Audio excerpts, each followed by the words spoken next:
deepest bluest. My hat is like a Sharks fan. Deepest bluest. My hat is like a Sharks fan.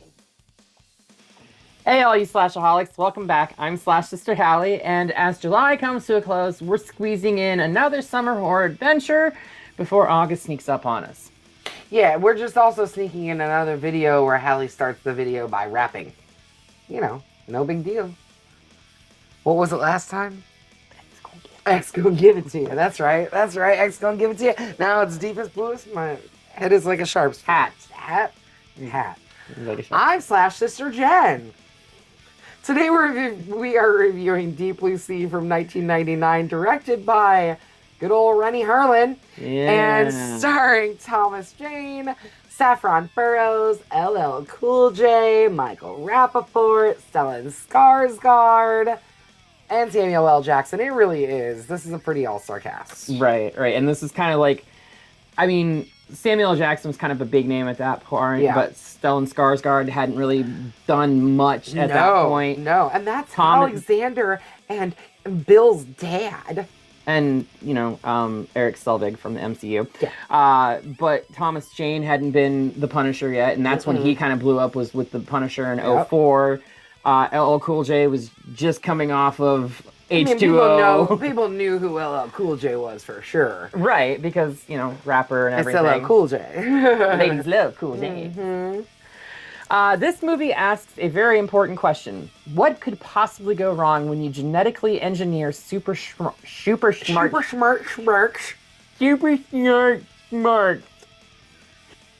It was at this moment that she knew. She fucked up. Super smart. Try it again, Hallie.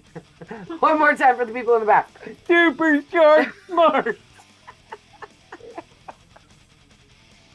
This is why you're here, everyone, for the shenanigans. Super smarts. I can't even do this. I can't fucking do it.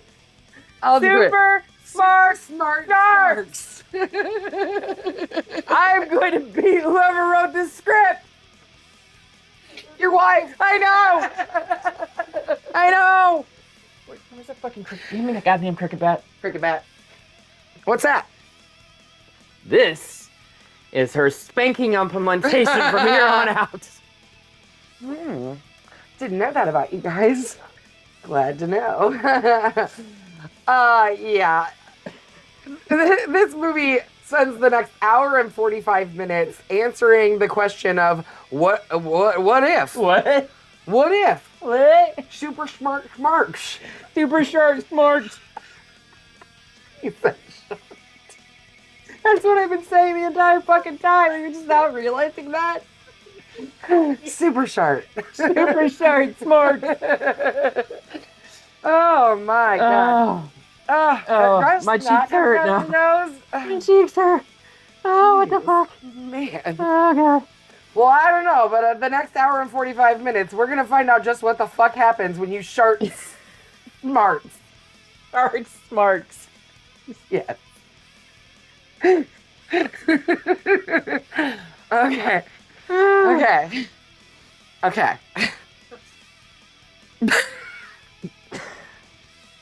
I'm trying. I'm really trying here.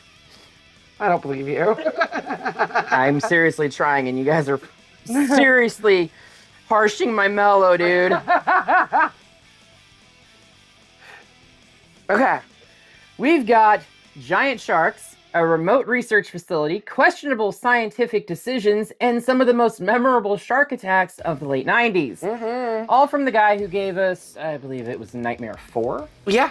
And Die Hard 2, Die Harder. You got it. And Cliffhanger. Yup. And a slew of other action/horror comedies. It was the 90s, baby. Shit was wild. Yep. It's a part creature feature, part disaster movie, and completely unafraid to throw logic completely overboard if it means giving us something awesome. I will say one thing for this. At least the shark breaking through the glass looks better than Jaws 3. Agreed. But there's been some time between Jaws 3 and this movie, so they've had some time to make things look a little better. Right-ish. However, before we jump into shark-infested waters, swim on over to our Etsy shop at etsy.com/shop/sisters. We've got horror-inspired t-shirts, patches, stickers, paintings, and more spooky treasures waiting for you. Just make sure that you avoid those genetically modified super shark marks. Avoid them at all costs because apparently neither of us can speak today. Should we start over? No, we've come too far now. Too fun. We've come way too far now. This is way too much fun. Don't forget to slash that subscribe button, stab the like button, and ring-a-ling the grave bell so you don't get buried alive. You stay up to date on all this nonsense and super shark smarts. You don't want to miss out on this. Come on. All right, grab your life preservers and maybe stay out of the water. Let's dive into super shark smarts. I mean, deep blue seas. In a remote underwater facility, doctors Susan McAllister and Jim Whitlock are conducting research on mako sharks to help in the reactivation of dormant human brain cells like those found in Alzheimer's patients. Yeah, specifically the ones found in Alzheimer's patients. Yes. After one of the sharks escapes the facility and attempts to attack a boat full of young adults, financial backers send corporate executive Russell Franklin, played by Samuel L. Jackson. This is the first time he's been on the channel, isn't it? No, he was in Saw, whatever. Oh, that's right. Spiral, he was in Spiral, the Book of Saw. Yes. It's not like we just didn't do that one all that. Anyway, to investigate the facility, Susan and Jim prove their research is working by testing a specific protein complex isolated from the brain tissue of their largest shark, which suddenly bites off Jim's arm. There's a lot of stuff that happens in between there. Yeah. Okay, so they send Samuel L. Jackson out to this facility, which is called Aquatica? Aquatica, yes. Thank you. Which is basically like an underwater city, essentially. It's not that big, but it is a underwater facility. There is many levels to this facility. It goes pretty deep into the ocean. It is supposed to be completely surrounded with impenetrable steel, right? So the fencing below the water is made from extra strength titanium, but the fencing above the water is just your standard chain link steel fence. Right.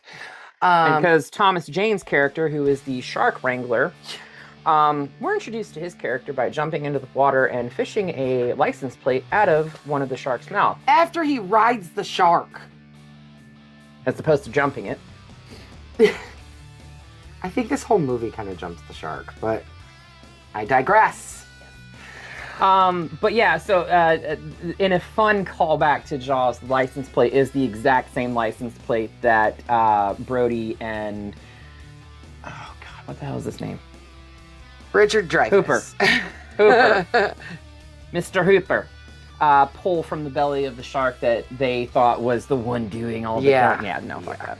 But it's the same shark. And then, Thomas Jane gives the story of, so I'm guessing that a guy in Louisiana bought him as a pet, and he filled the truck up with water and was picking his bones out of his teeth as he drove to the ocean. Yeah. Because clearly what he was trying to say is, this shark got out. Yep. And found its way back in. Or they wrangled it back in. It was the shark that was attacking at the beginning. So these sharks are getting smart, or already very, very smart. And at this point, we've got 2 first generations and a second generation Mako. Right? I also want to point out that we're introduced to Jim's character, the other doctor, played by Stellan Skarsgård. Hissing into the wind. One of the characters is saying that he is one of the most brilliant research minds of his time, and Franklin is asking how brilliant can he be? He's pissing into the wind. Yep. I mean, there's that. I mean, But- this film is automatically self-deprecating itself. Yeah. I mean, so then we do go on to it's the next day, right? That they because that night They have a birthday party for the doctor Susan. Yes. And then Susan and is it Carter? Is that his name? Thomas Jane's character. Thomas Jane's yes, character, Carter is his. Dick. Yeah, that's why I was saying that. Right? Yeah. So she and Carter have a conversation. He's essentially like, you shouldn't be fucking with nature, and I know you are. Mhm. And she's like, yeah, well, I'm the only one who will hire you. Yeah, because he has, and this pisses me off, a background, and these characters in this film laud that background over his head through the entire fucking film. What's his background?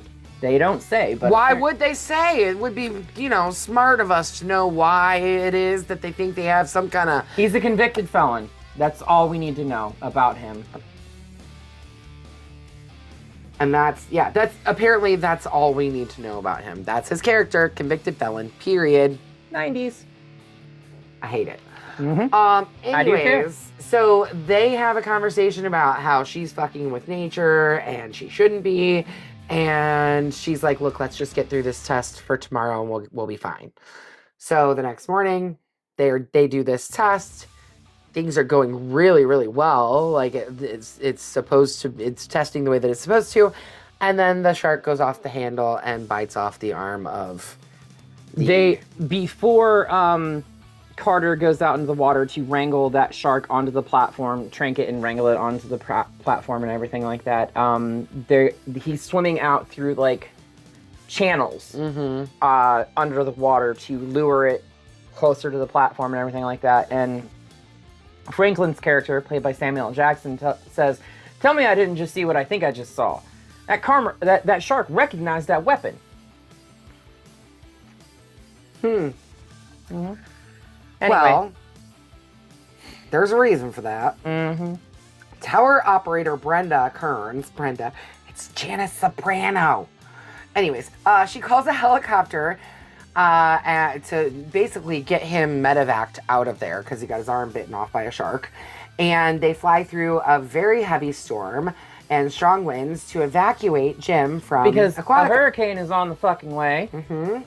And as Jim is being airlifted on a stretcher, the cable jams and he is dropped into the shark pen. Only kind of not really. The sharks kind of help that along the way. Yeah. But yeah, he is dropped into the shark pen. And then the sharks take him and they pull. The largest shark grabs the stretcher, which is still attached to the cable, and uses it to pull the helicopter into the tower. The resulting explosion kills Brenda and the helicopter pilots while severely damaging the facility. Yeah. And somehow, the doctor on the stretcher is still alive under the water. Uh-huh. There's a lot of somehows in this movie. A lot of moments where I'm like, mask on. why doesn't Thomas Jane have a single fucking scratch on him until he gets shot in the leg at the end? Because he's just that damn good at Thomas Jane. I mean, he's the Punisher, or one of the. I'm sorry, John Bernthal the Punisher. Yep.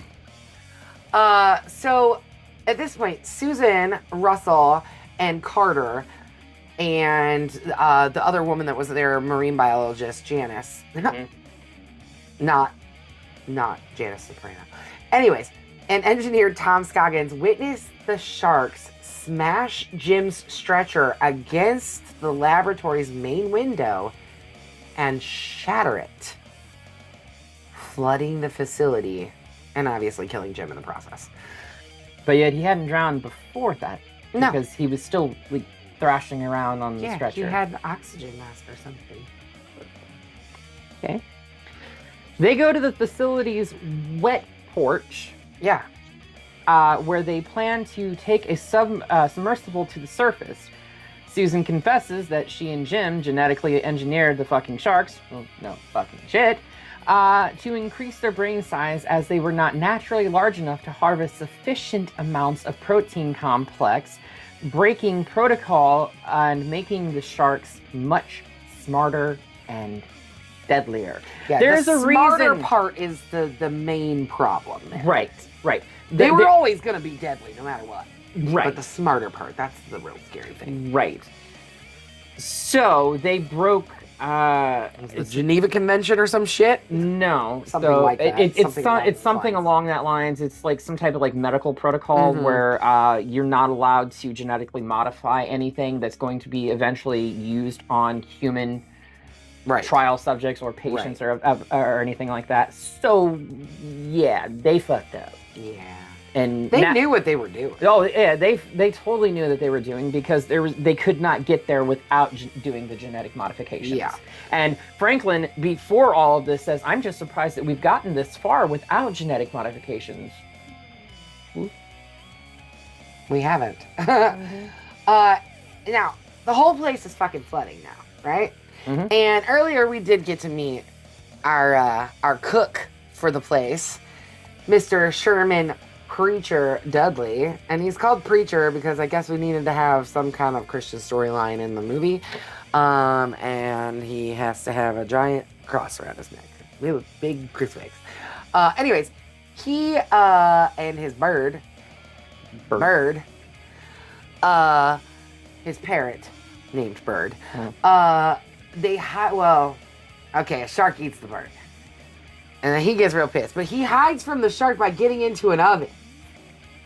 I can read the headlines now. Cook killed in own oven.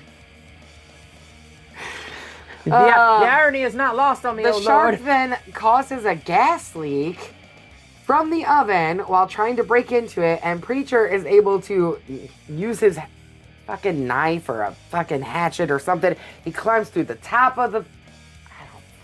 This movie's a mess. He climbs into the oven above and gets out and reaches in his pocket, pulls out a Zippo that somehow is not waterlogged. Yep, and then lights it and throws it into water. And yet it explodes because the gas leak.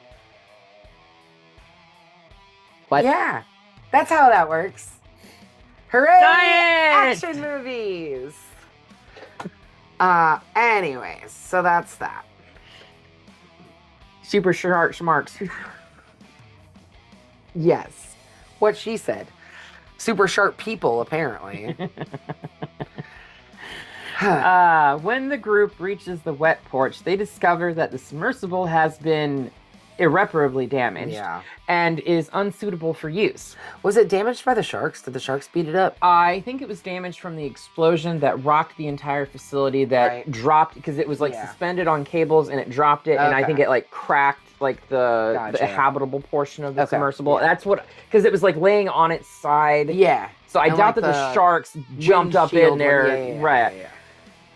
So that's believable at least at that point with the explosion rocking the entire facility, shaking everything. I think your explanation is believable, but my thought is that it was probably the sharks because that's how this movie is. I mean, I wouldn't be surprised if they were trying to say that it was the sharks, but I think my explanation like your explanation makes way more sense, but it probably wasn't that. I don't know. I don't know. Anyways. So while delivering a monologue emphasizing the need for the group unity because Russell was apparently on, was it Everest that he was summiting? It was some kind of expedition where an avalanche happened. Right, an avalanche happened where him and a group of survivors there was 8 survivors and only 6 came out. Because they ended up killing the other 2 and he broke that vow by telling them that story right then and there. So he's preaching to them that we need to be as a unified unit. You did not realize you were in for this many laughs, now did you? But look, we can give you a shitty movie, but we're gonna make you laugh about it. Yes, we are. Super shark marks. He's trying to convey the sense and urgency of them to perform as a unified front because if they start tearing each other apart, they're not all going to survive. Right. Whilst delivering this monologue, a shark jumps up, bites him, and drags him under the water. Yep. and devours them. In like really, really bad CGI fashion. Yeah. It's bad. It's really bad. I mean, we've seen some CGI It's already very at this bad. point, but this is where it gets bad. From here out, it's bad. This, I think, is well, no, some of the sharks later in it are pretty egregious too, but this, I think, is probably one of the most egregious scenes of this entire film. For sure. The remaining crew opts to climb up the elevator shaft at the risk of destabilizing the pool. Which fucking happens. It does fucking happen. Yeah, they do that. As they climb, explosive tremors cause the ladder to break. Janice loses her grip and falls into the water and gets chomped up by the sharks. By the super shark By the sharks. super shark smarks. Despite Carter's attempts to save her, a shark drags her under and devours her. Yeah. Well, he kind of like drags her under and then he like jumps up out of the water and Yeah. she's like, yeah! And they're trying to like... Yeah, they're like trying to grab her. I'm like, dude, she's not going to survive. No, she's eaten in half. She's been chomped in half. Well, I think at that point, they'd only gotten one leg, so she may have survived, but odds are probably not. Because as She's we see gonna be later, bled out. somebody else gets their leg chopped and survives. So The rest of the group moves on and encounters Preacher. who survived? Yes, but not Yeah, before... Connor's just like wandering around, rambling about his dead bird, and he filmed a video for somebody. His kid? Did he have a kid or something? I don't know. It was his legacy. He was leaving behind his legacy. So for nobody. Let us start with the perfect omelet. This is made with 2 eggs, not 3. He was imparting his wisdom upon the world. Yes. The rest of the group moves on and encounters Preacher, like you said. Carter and Tom go to the flooded laboratory to activate a control panel that drains the stairway to the surface, while Susan heads to her room to collect her research materials, because God forbid we just save our fucking asses. No, we have to sacrifice ourselves to get the research material that we Which she doesn't end up screwed getting anyways. She does. Yeah, but it she- gets a little crispy. She dies. Well, it doesn't really even matter. The research material, the stuff that she got that she so desperately was trying No, to she get did to. get it. Yeah, but then she dropped it into the water and fried it. Yeah. Yeah. After she took... We just had to have her get naked. Or mostly naked. Because we can't have a deep sea water show and not have somebody in their skivvies, right? Skivvies? Yes, that's what I meant to say. Skivvies. That's the word. Skivvies. So... Super Shark Smart. Yeah, none of us can talk in this episode. No. So she takes her clothes off. Wetsuit. Her Takes her wetsuit wetsuit off to ground her. She's wearing rubber shoes. I didn't say that She it then was logical. stands on her wetsuit in her rubber shoes to ground her and electrocutes the water, but she drops her research material into the water. But she does kill a shark. Yep. She does that. Kills a shark. Yep. She doesn't want to kill her little babies, her creatures, but she's finally realizing that she has to. Carter and Tom reach the control panel, but the largest shark storms in and rips Tom to shreds. And here's some more really awful CGI. That foot. It comes right at the screen and it's all... I think it's supposed to be hair, but really it looks like it's been... I don't know, decaying for years. Bad CGI. It also damages the controls. Now, we already talked about this. Susan encounters a shark and she kills it with the power cable. She destroys her research in the process. And then Carter, Susan, and Preacher regroup and go into a decompression chamber. Yes.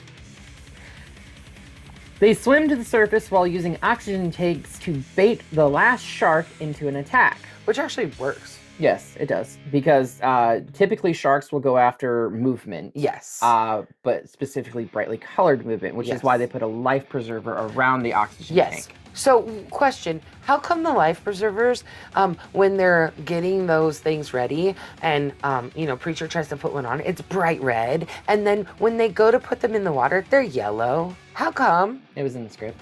Okay. Anyways. Yes. So they swim up to the surface, and it does fool one of them. Upon reaching the surface, Preacher is grabbed by the shark and suffers injuries to his leg. But the shark releases him when he stabs it in the eye with his crucifix necklace. That's why he had to have such a big crucifix. Yes. To stab it. Stabby stabs. Yes. The stabby stab. Yeah. Yes. It was in the script, right? Yep. Mm-hmm. Uh-huh. I knew there was a reason. It was coming back later. Carter realizes that the sharks have been manipulating them from the get-go and methodically using the humans to slowly flood the facility so that they can make their way to the top and ram their way through the fences that are just steel and not reinforced so that they can escape into the world and kill everyone. Yeah. Super smart sharks. That. To keep the final shark from escaping. This makes sense. Yes. Escape. Yeah. This is a good movie. A good video for Escape. Yes. Yes. The three make a plan to blow it up by shooting it with a harpoon and connecting the harpoon's wire to a battery, sending a massive electric current to an explosive charge in the harpoon. Mm-hmm. Because that's how that works. Sure. I just don't understand why they did. So he takes the harpoon like way out into the water, and she's supposed to connect it at the right time, right? But then when that doesn't work, Preacher does it all by himself. So. Okay, but first, before we get ahead of ourselves, we'll get back to Preacher. First,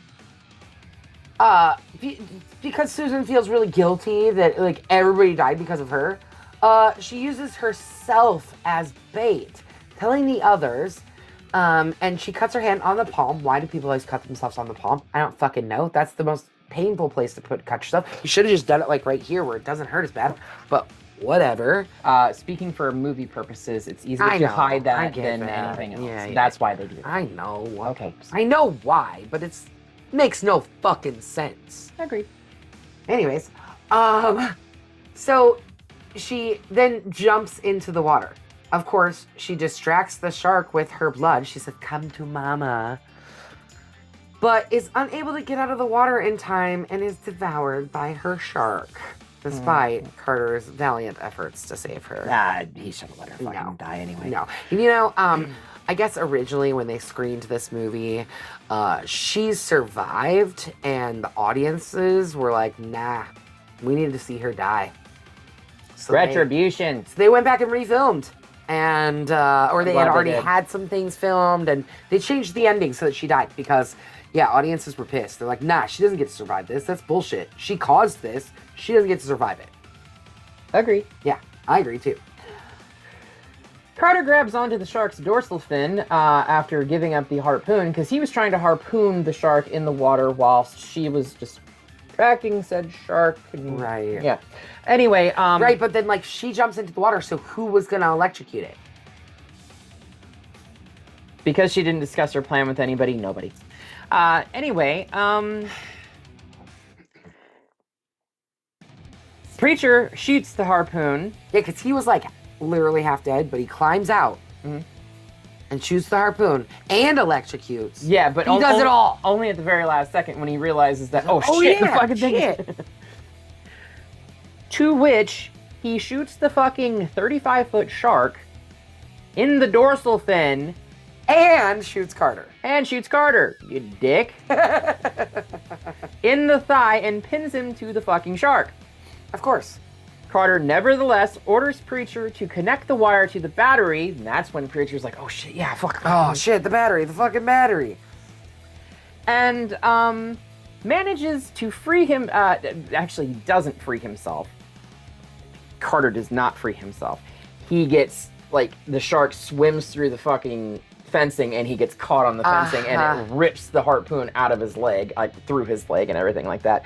Just as Preacher connects the wire to the battery, and boom goes the shark.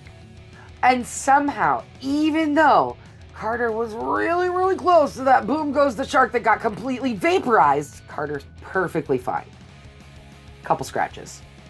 No big deal. Nothing to write home about. Carter resurfaces and swims to the shore, reuniting with Preacher, because we gotta have a happy fucking ending. Moments later, as they sit on the edge, they see a rescue boat approaching the sinking facility, and Preacher wryly advises Carter to stop dangling his legs in the water, which he immediately does.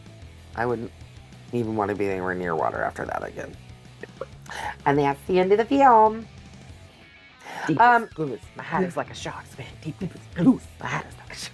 and we get a needle drop on LL Cool J's. Of course we do. Can't have LL Cool J in the movie without having his music in the movie. We didn't have any of his music in Halloween H2O. You should have. No, we shouldn't have. Anyways, this is gonna be a bloody machete down for me. I know it doesn't have that bad of a rating on IMDb. Somehow it has a 6.0. Must be some kind of weird nostalgia shit, because this movie sucks. It's a bloody machete up for me because I thoroughly enjoyed it. I think I know it's over the top. It's completely implausible, but I enjoy the shit out of it. There's so many things that I'm like, that's not how that works. No, but That's not how that would work. You have to suspend disbelief, specifically when you're dealing with science fiction, because let's face it, this is science fiction. Yeah, it is. It's it's horror-esque, but it's more science fiction. Not double feature, creature feature show. Great, now we're going to get sued by Richard O'Brien. No, I didn't sing it in the right... I changed the words. He's not going to sue me. It's parody. Anyways. Yeah, I don't know. This movie's... There's a fun watch. There's some iconic parts that are like, oh man, come on, really? But altogether, this movie's stupid. I mean, I'm not going to argue that there are stupid parts to it and things that are completely just implausible and everything like that, but it's still a fun watch. I probably won't watch it again. Oh, I watch it periodically in bed. Amy can attest. You know, it's funny. My fiance, Bob the Gimp, and I, you guys met him last week, or a couple weeks ago. So we were talking about how we were gonna pick our own movie tonight, cause sometimes like we're watching movies because we're watching it for the channel, and this week we had two shit movies, or movies that I just plain didn't like, for me personally.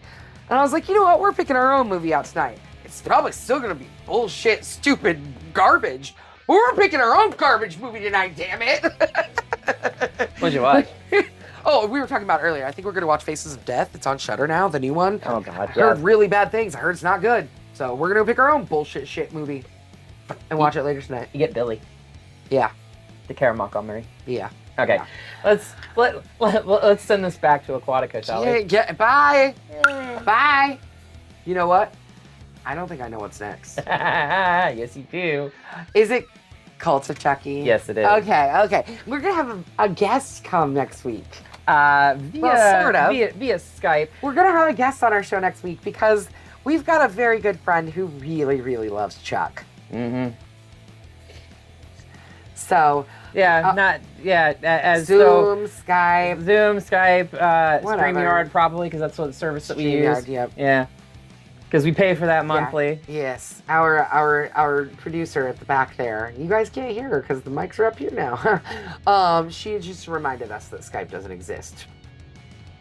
But we're old. And Skype still exists in here. And guess what? You guys are up here too. So, yeah. Get in there. Get in there. Anyways, so next week, join us when we are going to break down the last full-length film so far as of right now. With the exception of the remake, yes. Yeah, well.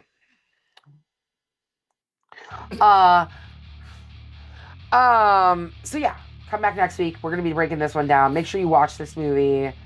Should we tell I them? haven't seen it yet. Should And we I tell hear them it's who our really guest wild. Yes, tell them who our guest is. We're going to have Ken Sledge from Sledgehammer Horror helping us review this. Yes, he had us on his channel. We are very excited to have Ken on our channel talking about his favorite franchise. So, Who knows? Maybe Ashley will join too. yeah, that We would be don't great. know. Yeah, So. we're inviting everybody from Sledgehammer Horror, maybe even one of the kids. Who knows?